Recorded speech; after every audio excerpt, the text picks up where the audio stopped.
Hello दोस्तों, नमस्कार। स्वागत है आप सभी का educational study point YouTube channel पे। तो देखिए दोस्तों, SSC GD constable exam 2023 continue आपके एग्जाम चल रहे हैं। आज आपके 7 फरवरी का ऑल शिफ्ट का यानी कि चौथी शिफ्ट, तीसरी शिफ्ट, दूसरी शिफ्ट और पहली शिफ्ट का एग्ज़ाम खत्म हो चुका है। तो चारों ही शिफ्टों का एग्ज़ाम में टोटल हमें 100 क्वेश्चन मिल चुके हैं, जीके, साइंस, करंट अफेयर और हिंदी से रिलेटेड।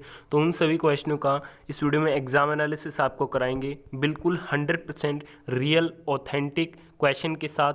जिन सभी क्वेश्चनों के सटीक आंसर मैं आपको इस वीडियो में दूंगा, और जिन भी दोस्तों का आज एग्जाम था वो सभी साथी वीडियो में ध्यान से अंत तक बने रहिएगा। चलिए दोस्तों, वीडियो को शुरू करते हैं। इस वीडियो में पहले हम चौथी शिफ्ट में पूछे गए क्वेश्चनों को कवर करेंगे। तो चौथी शिफ्ट का पहला क्वेश्चन पूछा गया कि मार्च 2022 में उत्तराखंड के मुख्यमंत्री कौन बने। देखिए दोस्तों, पुष्कर सिंह धामी ने उत्तराखंड के 10वें मुख्यमंत्री के रूप में 23 मार्च 2022 को शपथ ली। तो पुष्कर सिंह धामी इस क्वेश्चन का आपका राइट आंसर था।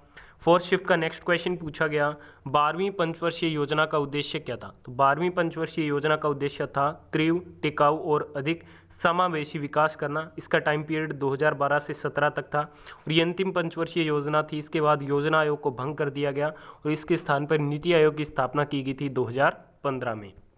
अगले क्वेश्चन में पूछा गया कि गंगा का पर्यायवाची शब्द बताइए। तो मंदाकिनी, भागीरथी, सुरसरिता, देवनदी, विष्णुपदी, ये क्या है, गंगा के प्रमुख पर्यायवाची शब्द रहेंगे। अगले क्वेश्चन में पूछा गया, गोटीपुआ नृत्य किस राज्य से संबंधित है। देखिए दोस्तों, जो गोटीपुआ नृत्य है ये उड़ीसा का पारंपरिक लोक नृत्य है। तो उड़ीसा इस क्वेश्चन का आपका राइट आंसर था। अगले क्वेश्चन में पूछा गया, स्वतंत्रता का अधिकार भारतीय संविधान के किस अनुच्छेद में है। तो स्वतंत्रता का अधिकार अनुच्छेद 19 से लेकर 22 तक है। ठीक है, तो आर्टिकल 19 से 22 इस क्वेश्चन का राइट आंसर था।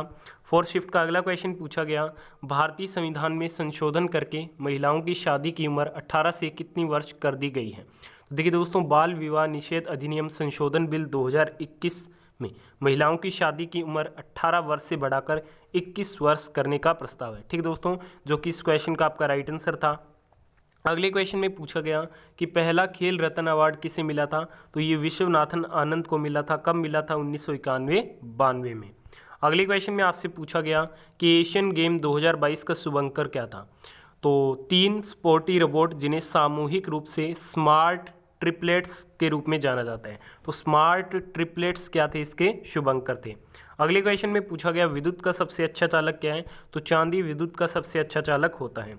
नेक्स्ट क्वेश्चन, सॉरी दोस्तों, अगले क्वेश्चन में पूछा गया, पूर्ण स्वराज की लक्ष्य कांग्रेस के किस अधिवेशन में रखा गया था और उसके अध्यक्ष कौन थे। तो ये कांग्रेस के लाहौर अधिवेशन में रखा गया था और इसके अध्यक्ष थे जवाहरलाल नेहरू।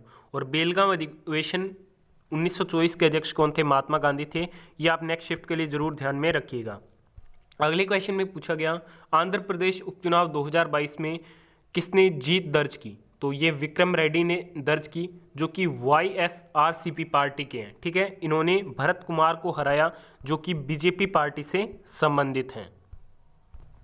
तो चलिए दोस्तों, यहाँ से हम थर्ड शिफ्ट में पूछे गए क्वेश्चनों को कवर करेंगे। उससे पहले अभी तक आपने इस वीडियो को लाइक नहीं किया तो प्लीज़ जल्दी से लाइक कर दीजिए। इस वीडियो में टारगेट रखेंगे पूरे 1000 लाइक्स कंप्लीट करने का। तो थर्ड शिफ्ट का पहला क्वेश्चन पूछा गया, 2011 जनगणना के अनुसार भारत की महिला साक्षरता दर कितनी है। तो ये 65.46%, जहाँ पे सबसे अधिक साक्षरता महिला दर वाला राज्य कौन सा? केरल है। और सबसे कम किसकी है? बिहार राज्य की है। अगले क्वेश्चन में पूछा गया, अग्नि का पर्यायवाची शब्द बताइए। तो अनल, पावक, दहन, ज्वलन, ये क्या अग्नि के पर्यायवाची शब्द रहेंगे। अगले क्वेश्चन में पूछा गया थर्ड शिफ्ट में कि 2022 में भारतीय जनता पार्टी के अध्यक्ष कौन है। तो जगत प्रकाश नड्डा, जिन्हें JP नड्डा के नाम से भी जाना जाता है, ये बीजेपी की वर्तमान में अध्यक्ष हैं। अगले क्वेश्चन में पूछा गया, सदीर किस नृत्य को कहा जाता था। तो सदीर भरतनाट्यम को कहा जाता था। ये तमिलनाडु में मंदिरों को समर्पित नृत्यांगना की कला से विकसित हुआ। इसे पहले सदीर या दासी अट्टम के नाम से जानते थे। अगले क्वेश्चन में आपसे पूछा गया कि मीराबाई चानू का संबंध किस राज्य से है। तो इनका संबंध मणिपुर राज्य से है। मीराबाई चानू भारोत्तोलक हैं। उन्होंने 2020 टोक्यो ओलंपिक में रजत पदक जीता था। अगले क्वेश्चन में पूछा गया, मैकमोहन रेखा किन 2 देशों के बीच है। तो ये भारत और चीन के बीच में है। थर्ड शिफ्ट में अगला क्वेश्चन पूछा गया, 2011 क्रिकेट वर्ल्ड कप की मेज़बानी किस देश ने की थी। तो ये भारत, श्रीलंका और बांग्लादेश ने की थी।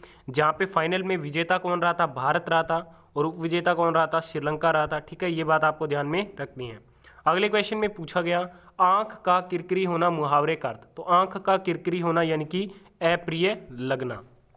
अगले क्वेश्चन में पूछा गया सामीश का विपरीतार्थक शब्द बताइए। तो सामीश का जो विपरीत शब्द होता है वो कौन सा हो जाएगा? निरामिष हो जाएगा। अगले क्वेश्चन में पूछा गया कि 1962 में भारत का किस देश के साथ युद्ध हुआ था? तो 1962 में भारत और चीन का युद्ध हुआ था। अगले क्वेश्चन में पूछा गया कि 86वां संविधान संशोधन कब हुआ था? 2002 में हुआ था। इस संशोधन अधिनियम द्वारा देश के 6 से 14 वर्ष तक के बच्चों के लिए अनिवार्य और निःशुल्क शिक्षा को मौलिक अधिकार के रूप में मान्यता देने संबंधी प्रावधान किया गया है। अगले क्वेश्चन में पूछा गया कि मेटा के अध्यक्ष कौन है? तो संध्या देवनाथन को मेटा इंडिया का हेड चुना गया है। थर्ड शिफ्ट का अगला क्वेश्चन पूछा गया कि बजट की परिभाषा क्या है? तो भविष्य की कार्यवाही के आधार पर आय व्यय का लिखित विवरण क्या है? बजट कहलाता है। अगले क्वेश्चन में पूछा गया पल्लव और चोल काल में ब्राह्मणों को दी जाने वाली भूमि क्या कहलाती थी? तो ये अग्रहर और ब्रह्माद्य कहलाती थी। ठीक है, जो कि इस क्वेश्चन का राइट आंसर था। चलिए दोस्तों, यहाँ से हम सेकंड शिफ्ट में पूछे गए क्वेश्चनों को कवर करेंगे। तो सेकंड शिफ्ट का पहला क्वेश्चन पूछा गया टी बाला सरस्वती किस नृत्य से संबंधित है? तो ये भरतनाट्यम से संबंधित है। ठीक है दोस्तों, तमिलनाडु के दक्षिण भारतीय राज्य में भरतनाट्यम की उत्पत्ति हुई। ठीक है, और इन्हें 1957 में पद्म भूषण, 1977 में पद्म विभूषण से सम्मानित किया गया। तो ये बात आपको ध्यान में रखनी है। और भरतनाट्यम एक शास्त्रीय नृत्य शैली है और ये तमिलनाडु में विकसित हुई। अगले क्वेश्चन में पूछा गया संपत्ति के अधिकार को किस अनुच्छेद में रखा गया है? अनुच्छेद 300A में। भारतीय संविधान का अनुच्छेद 300A संपत्ति के अधिकार से संबंधित है। 44वें संविधान संशोधन अधिनियम 1978 द्वारा संपत्ति के अधिकार को मौलिक अधिकारों की सूची से हटा दिया गया। संशोधन के बाद इसे संविधान के भाग 12 में अनुच्छेद 300A के तहत कानूनी अधिकार बना दिया गया। तो ये बात आपको ध्यान में रखनी है। अगले क्वेश्चन में पूछा गया कि वेंकैया नायडू के बाद उपराष्ट्रपति कौन बने? तो ये बने श्री जगदीप धनखड़। और वर्तमान में राष्ट्रपति कौन है? द्रौपदी मुर्मू जी हैं। अगले क्वेश्चन में पूछा गया बक्सर का युद्ध कब हुआ था? तो देखिए दोस्तों, बक्सर का युद्ध 1764 में हुआ था। बक्सर का जो युद्ध है वो ईस्ट इंडिया कंपनी के हेक्टर मुनरो और मुगल तथा नवाबों की सेनाओं के बीच लड़ा गया था। अगले क्वेश्चन में पूछा गया कि केरल के वर्तमान में राज्यपाल कौन है? तो वो है आरिफ मोहम्मद खान। अगले क्वेश्चन में आपसे पूछा गया कि कनिष्क किस वंश का शासक था? देखिए दोस्तों, जो कनिष्क था ये कुषाण वंश का शासक था। सेकंड का अगला क्वेश्चन पूछा गया कटे पर नमक डैश पूर्ण कीजिए। तो कटे पर आपको नमक आगे खाली स्थान दिया गया था, तो कटे पर नमक छिड़कना होगा। तो छिड़कना इस क्वेश्चन का राइट आंसर था।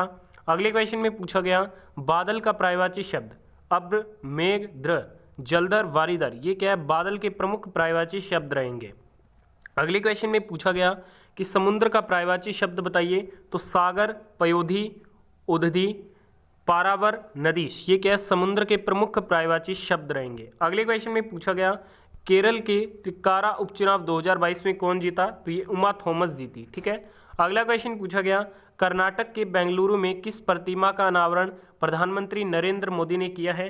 तो ये किया है स्टैचू ऑफ प्रोस्पेरिटी का। ठीक है दोस्तों, जो कि इस क्वेश्चन का राइट आंसर था। अगले क्वेश्चन में पूछा गया फुटबॉल मैदान की लंबाई कितनी होती है? तो ये आपके 100 से 110 मीटर की होती है। इसके अलावा फीफा में गोल पोस्ट की ऊंचाई 2.44 मीटर होती है। तो ये बात भी आपको ध्यान में रखनी है। अगले क्वेश्चन में पूछा गया विशु त्यौहार किस राज्य में मनाया जाता है? तो विशु जो त्यौहार है ये आपके केरल में मनाया जाता है। चलिए दोस्तों, यहाँ से हम फर्स्ट शिफ्ट में पूछे गए सभी क्वेश्चनों को कवर करेंगे। तो फर्स्ट शिफ्ट का पहला क्वेश्चन पूछा गया 2022 में उत्तर प्रदेश के किस मुख्यमंत्री का निधन हो गया? तो ये निधन हो गया मुलायम सिंह यादव जी का। ठीक है, और ये समाजवादी पार्टी से जुड़े थे। अगले क्वेश्चन में पूछा गया 9-2-11 हो जाना मुहावरे का अर्थ। तो 9-2-11 हो जाना यानी कि भाग जाना। अगला क्वेश्चन पूछा गया अमृत का पर्यायवाची शब्द बताइए। तो सुधा, सोम, पीयूष, अमीय, ये क्या है? अमृत के प्रमुख पर्यायवाची शब्द रहेंगे। अगले क्वेश्चन में पूछा गया हर्षवर्धन ने नर्मदा नदी पर किससे युद्ध किया था? तो राजा पुलकेशिन द्वितीय से, और इन्होंने हर्षवर्धन को हराया था। ठीक है दोस्तों, तो राजा पुलकेशिन द्वितीय इस क्वेश्चन का राइट आंसर था। अगले क्वेश्चन में पूछा गया शिकागो सम्मेलन में किस भारतीय ने भाग लिया? तो स्वामी विवेकानंद ने 11 सितंबर 1893 को शिकागो में आयोजित धर्म संसद में भाग लिया। तो स्वामी विवेकानंद जी इस क्वेश्चन का राइट आंसर था। अगले क्वेश्चन में पूछा गया चिराव नृत्य किस राज्य से संबंधित है? देखिए दोस्तों, चिराव नृत्य मिजोरम में एक पारंपरिक नृत्य है जिसमें 4 लोग बांस की छड़ों के 2 विपरीतांग जोड़े लिए होते हैं, तो ये मिजोरम से संबंधित है। अगले क्वेश्चन में पूछा गया पहली पंचवर्षीय योजना का टाइम पीरियड 1951 से 1956 तक। इसके अध्यक्ष जवाहरलाल नेहरू थे और गुलजारी लाल नंदा इसके क्या थे? उपाध्यक्ष थे। और इसका आदर्श वाक्य क्या था? कृषि का विकास करना। अगले क्वेश्चन में पूछा गया आईएसएल का पहला विजेता, तो 2014 में पहला सीजन एटलेटिकी डी कोलकाता ने जीता था। उन्होंने केरल ब्लास्टर्स को फाइनल में 1-0 से हराया था और हैदराबाद एफसी 2021-22 के सीजन का विनर रहा है। अगले क्वेश्चन में पूछा गया 1857 का विद्रोह कहाँ से शुरू हुआ था? तो ये मेरठ से शुरू हुआ था। नेक्स्ट क्वेश्चन में पूछा गया बुझा हुआ चूने का रासायनिक सूत्र, तो इसे कैल्शियम हाइड्रोक्साइड कहते हैं। केमिकल फॉर्मूला CaOH की होल्ट वाइज होता है। अगले क्वेश्चन में पूछा गया मन वृंदावन होना मुहावरे का सही अर्थ क्या है? तो मन बहुत अधिक प्रफुल्लित होना, मन वृंदावन होना मुहावरे का सही अर्थ है। अगले क्वेश्चन में पूछा गया नीले लिटमस को लाल कौन कर देता है? तो नीले लिटमस को लाल अम्ल कर देता है, एसिड कर देता है, ठीक है। अगले क्वेश्चन में पूछा गया कि भारतीय अर्थव्यवस्था में सबसे अधिक सहयोग किस क्षेत्र का है? तो भारतीय अर्थव्यवस्था में सबसे अधिक सहयोग तृतीयक सेक्टर का है। अगले क्वेश्चन में पूछा गया सुल्तान जौहर कप किस खेल से संबंधित है? तो ये हॉकी के खेल से संबंधित है। अगले क्वेश्चन में पूछा गया कि रंगोली बिहू को अन्य किस नाम से जाना जाता है? तो रंगोली बिहू को बोहाग बिहू के नाम से भी जाना जाता है। अगले क्वेश्चन में आपसे पूछा गया 2022 में त्रिपुरा से राज्यसभा के लिए सांसद के रूप में किसे चुना गया है? तो ये विप्लव देव सिंह को चुना गया है और त्रिपुरा के वर्तमान मुख्यमंत्री कौन है? माणिक शाह हैं। ठीक है दोस्तों, तो आज की चारों शिफ्टों के एग्जाम में टोटल 100 क्वेश्चन मैंने आपको कवर करा दिया। आपने वीडियो को यहाँ तक देखा, धन्यवाद। पसंद आई तो प्लीज़ लाइक और शेयर जरूर कीजिएगा।